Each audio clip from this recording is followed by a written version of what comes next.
Hello and welcome to today's video. It's gonna be about my Potentilla here, one of my favorite trees, at least one of the coolest trunks I have. The tree is not getting better, which is very frustrating, as I said, because it's one of my favorite trees. This branch is almost dead. I just scratched a bit in it, there's still life in it, but it seems to be getting worse and worse, and the new taper I made is also dead now. So what I'm thinking is putting it into a bigger pot and just surrounding it with sphagnum moss. I'm gonna be teasing the roots a little bit just to get them out in the sphagnum moss, but I heard sphagnum moss can sort of be a last resort to save your tree, so I'm gonna try that. Just pot it, tease the roots so they can get out in the sphagnum moss down in the pot a little bit. I hope it can also help drain the root system a little bit, because it's always very heavy, even though it's been without water for 3 days or something. And you have to water them often, but yet again you don't want the roots to rot, so I feel like I have to do something. So that's this video. First thing I want to do, I want to split the sphagnum moss into smaller pieces so that it can surround the root ball a little bit better, and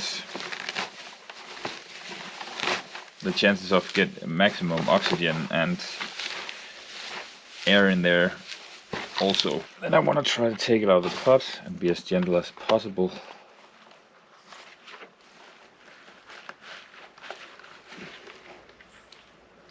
Yeah, very wet. It smells very rotten, so that is probably the issue here. And you can see the holes I made in this pot is not so good, not a lot of drainage, so this is probably where my problem lie.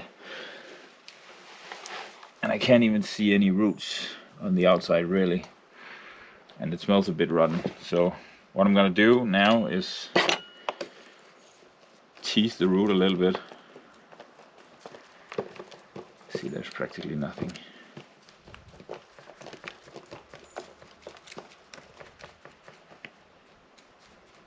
This is not the ideal time to do this, but I definitely see the problem here. And the other Potentilla I have in my collection is all green and perfect still, even though it's October here in Italy. But let's see how we do. Just taking the outside off. Yeah, there's a bit of roots in here, but it's definitely not in too good health. And what I'm hoping when I'm doing this, surrounding it by the sphagnum moss, is that the sphagnum moss will help drain the root system and the root ball, so it won't be this moist all the time, and bring in some air and stuff and oxygen for the roots so they can grow properly. At least here I'm seeing a lot of roots, so there's still life in it, hopefully. It's just, I would be so sad to lose this trunk because it's so interesting.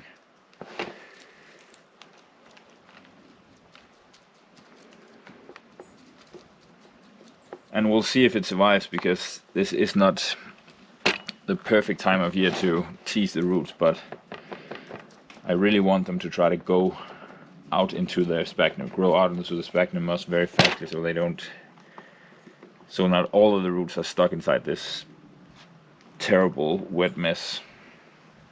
Put this to the side for a bit, and this larger pot is going to be filled with sphagnum moss. We're gonna need a lot,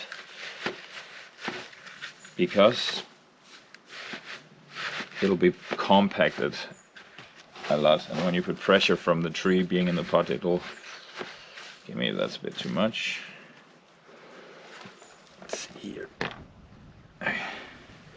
It's gonna be exciting. I can put the tree in the angle I originally wanted it when I started making the tree, which is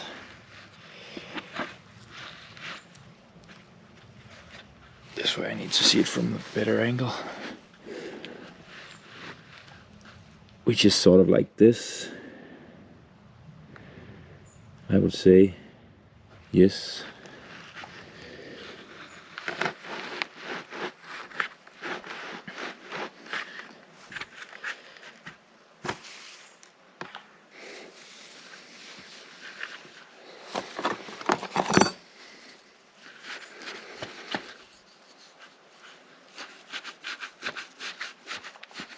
it's not the perfect angle I wanted, and I don't have any wire to keep it down on me right now.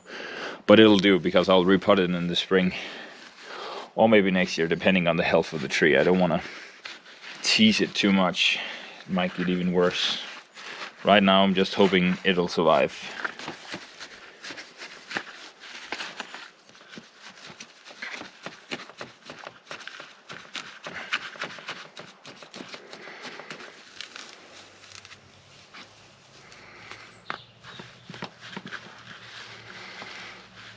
Yeah, and that does it, guys. This is it for this video. It's always a great trick to put your trees in sphagnum moss. So I've heard. I've not tried it yet, but this is my first try. When you have a tree you really don't want to lose, put it in the sphagnum moss and see if that does it. Because this was, as I suspected, in need of a great drainage. And I'm hoping the sphagnum moss will suck out the moisture and some of the water out of the root ball, so it drains better, and sphagnum moss is supposedly good at that. Thank you for watching. I'd really appreciate a like and subscribe if you found something useful, not useless, in my videos. I'm sorry, stumbling over my words. I really appreciate a subscribe. Would help my little channel a lot and the dream. Thank you for watching. Have a great day or evening.